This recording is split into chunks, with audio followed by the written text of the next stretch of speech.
दोस्तों, मार्केट में कुछ नंबर ऐसे होते हैं जो नंबर देख के कंफ्यूज कर देते हैं। कुछ मैट्रिक बोलते हैं स्ट्रॉन्ग बिजनेस, कुछ बोलते हैं वैल्यूएशन थोड़ी रिस्की है। तो सवाल ये है, Nippon life India asset management एक सॉलिड अपॉर्चुनिटी है या सिर्फ नंबर्स का इल्यूजन।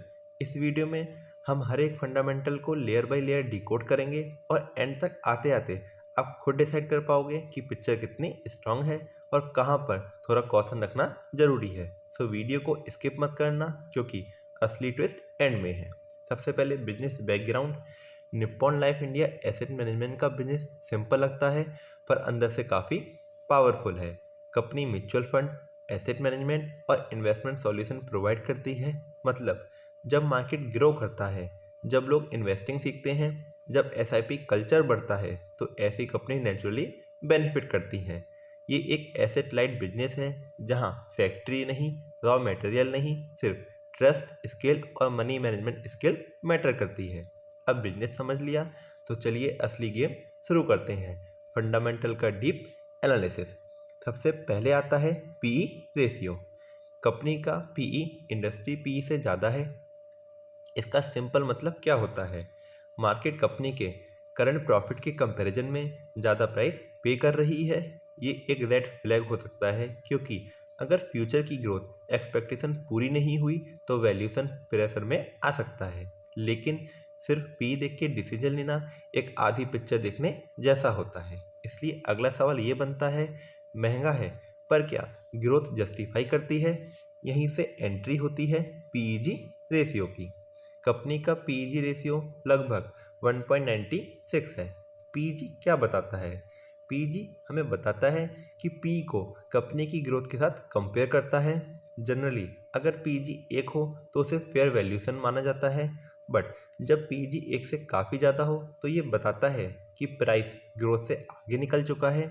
इस केस में पीईजी भी वैल्यूएशन कॉशन दिखा रहा है, मतलब बिजनेस अच्छा हो सकता है पर प्राइस परफेक्ट नहीं है। अब वैल्यूएशन थोड़ी एक्सपेंसिव लग रही है तो अब हम चेक करते हैं कि कंपनी पैसा कितना स्मार्टली कमा रही है। यहीं पर एंट्री होती है आरओई की। निप्पॉन लाइफ इंडिया एएमसी का आरओई 31% से भी ज़्यादा है।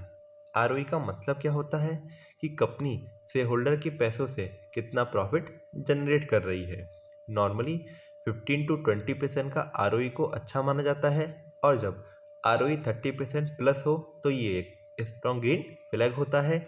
इसका मतलब मैनेजमेंट एफिशिएंट है, कैपिटल डिसिप्लिन स्ट्रॉन्ग है और बिजनेस क्वालिटी हाई लगती है। पर एक और सवाल उठता है, सिर्फ इक्विटी ही नहीं, पूरे कैपिटल का क्या? यहीं पर आता है R O C E, means return on capital employed. Company का R O C E 40% plus है। आर ओ सी ई हमें बताता है कि कंपनी अपने टोटल कैपिटल यानी डेट प्लस इक्विटी को कितना अच्छे से यूज़ कर रही है। नॉर्मली 15 to 20% का आर ओ सी ई भी अच्छा होता है, पर जब ये 40% से ऊपर हो तो आर बताता है कि बिजनेस एसेट लाइट है और कैपिटल वेस्ट नहीं हो रहा। तो यहाँ पर ये एक स्ट्रॉन्ग ग्रीन फ्लैग बन जाता है। एफिशिएंसी चेक हो गई, अब ग्रोथ का इंजन देखते हैं। तो यहीं पर एंट्री होती है सेल ग्रोथ की। कंपनी के लास्ट 5 ईयर्स की सेल ग्रोथ 16% प्लस रही है।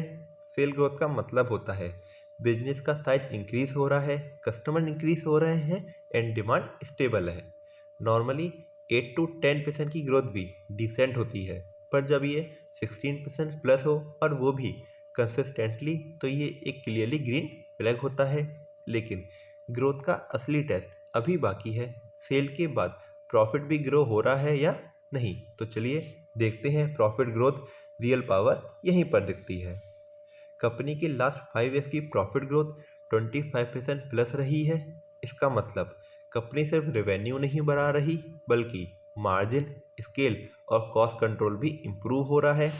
25% प्लस प्रॉफिट ग्रोथ एक स्ट्रॉन्ग ग्रीन फ्लैग होता है। ये बिजनेस स्ट्रेंथ और प्राइसिंग पावर को दिखाता है।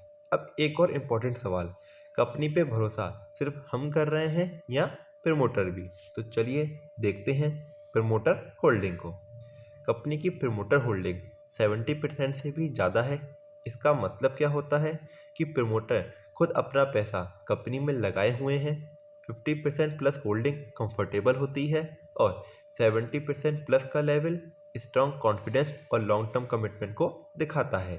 ये एक सॉलिड ग्रीन फ्लैग होता है, पर अब शॉर्ट टर्म सेफ्टी का टेस्ट अभी बाकी है। तो चलिए करंट रेशियो को डिकोड करते हैं, जो लिक्विडिटी के बारे में बताता है।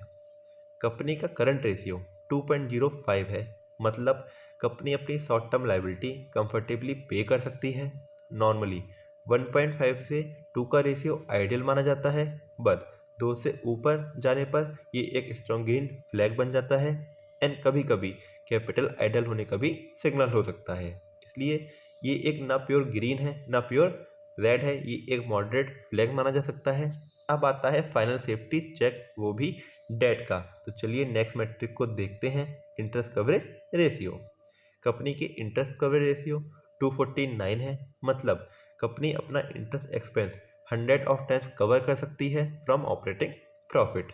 नॉर्मली 3 to 5 का भी रेशियो सेफ माना जाता है, बट 249 क्लियरली बताता है कि डेट रिस्क ऑलमोस्ट नेग्लिजिबल है।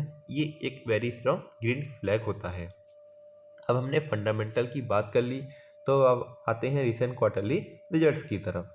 जून क्वार्टर में सेल, ऑपरेटिंग प्रॉफिट और नेट प्रॉफिट इंप्रूव हुए, पॉजिटिव साइन आया। लेकिन सितंबर क्वार्टर में सिर्फ सेल बढ़ी, जबकि ऑपरेटिंग प्रॉफिट और नेट प्रॉफिट थोड़े डिक्रीज हुए और मार्जिन इंप्रूव नहीं हुए। इसका मतलब ये हो सकता है कि शॉर्ट टर्म कॉस्ट प्रेशर या मार्जिन नॉर्मलाइजेशन फेस चल रहा है। इन्वेस्टर के लिए ये एक सिग्नल है कि बिजनेस स्ट्रांग है, पर नियर टर्म परफॉर्मेंस को क्लोजली ट्रैक करना जरूरी है। अब अगर हम शेयर होल्डिंग की बात करें, तो प्रमोटर, एफआई एंड डीआई सबकी होल्डिंग स्टेबल है। इसका मतलब इंस्टीट्यूशन अभी भी कंपनी में इन्वेस्टेड है और कोई पैनिक एग्जिट नहीं दिखा रहा है।